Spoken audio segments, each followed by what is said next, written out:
यहाँ भगवान कृष्ण के बारे में हिंदू पौराणिक कथाओं से एक प्रसिद्ध कहानी दी गई है। भगवान कृष्ण का जन्म 5000 साल पहले भारत के वर्तमान उत्तर प्रदेश के मथुरा शहर में हुआ था। वह ब्रह्मांड के संरक्षक भगवान विष्णु के 8वें अवतार थे। कृष्ण के जन्म की भविष्यवाणी उनके माता पिता वासुदेव और देवकी को एक दिव्य आवाज द्वारा की गई थी, जिसने उन्हें देवकी के भाई दुष्ट राजा कंस से आसन खतरे के बारे में चेतावनी दी थी। कंस को भविष्यवाणी मिली थी कि देवकी की 8वीं संतान उसके पतन का कारण बनेगी। इसे रोकने के लिए दृढ़ संकल्पित होकर उसने वासुदेव और देवकी को कैद कर लिया और उनके प्रत्येक बच्चे को जन्म के तुरंत बाद मार डाला। हालांकि जब कृष्ण का जन्म हुआ तो एक दैवीय हस्तक्षेप हुआ। दिव्य मार्गदर्शन की मदद से वासुदेव नवजात कृष्ण के साथ जेल से भागने में सफल रहे।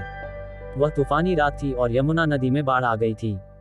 लेकिन जैसे ही वासुदेव कृष्ण को टोकरी में ले गए, नदी चमत्कारिक ढंग से विभाजित हो गई, जिससे वह सुरक्षित रूप से पार कर सके। वासुदेव गोकुल गांव पहुंचे, जहां कृष्ण के पालक माता पिता नंद और यशोदा रहते थे। कृष्ण का बचपन। कृष्ण गोकुल में एक शरारती और प्यारे बच्चे के रूप में बड़े हुए। वह अपनी दिव्य शक्तियों और मनमोहक व्यक्तित्व के लिए जाने जाते थे।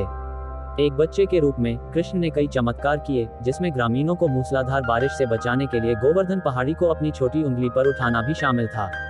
कृष्ण ने भी मधुर बांसुरी बजाई, मंत्रमुग्ध संगीत से सभी जीवित प्राणियों को आकर्षित किया।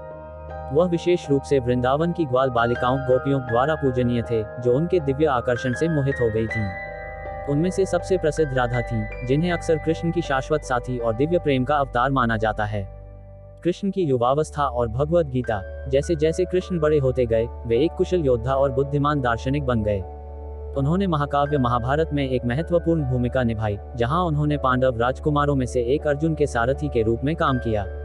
कुरुक्षेत्र के महान युद्ध से पहले अर्जुन अपने रिश्तेदारों और शिक्षकों सहित अपने विरोधियों के प्रति संदेह और करुणा से भर गया था। इसके बाद कृष्ण ने भगवद गीता की गहन शिक्षा दी, जहां उन्होंने जीवन की प्रकृति, कर्तव्य और आध्यात्मिक ज्ञान का मार्ग समझाया। भगवद गीता हिंदू दर्शन में सबसे प्रतिष्ठित ग्रंथों में से एक है और इसे अपने शाश्वत ज्ञान के लिए सराहा जाता है। कृष्ण का प्रस्थान। महाभारत युद्ध के बाद कृष्ण मथुरा लौट आए और द्वारका राज्य की स्थापना की। उन्होंने धार्मिकता और बुद्धि से शासन किया और अपने लोगों को समृद्धि प्रदान की। हालांकि कृष्ण की सांसारिक लीलाएं तब समाप्त हो गईं जब एक शिकारी ने गलती से तीर चला दिया जो उनके पैर में जा लगा। यह जानकर कि पृथ्वी पर उनका समय पूरा हो गया है, कृष्ण ने अपना नश्वर शरीर छोड़ दिया और अपने दिव्य निवास वैकुंठ चले गए। उनके जाने से द्वापर युग का अंत हुआ, जो हिंदू समय चक्र का तीसरा युग था। भगवान कृष्ण की विरासत दुनिया भर में लाखों लोगों को प्रेरित करती रहती है। उनकी शिक्षाएं, चमत्कार और दिव्य प्रेम हिंदू पौराणिक कथाओं और आध्यात्मिकता का अभिन्न अंग बने हुए हैं।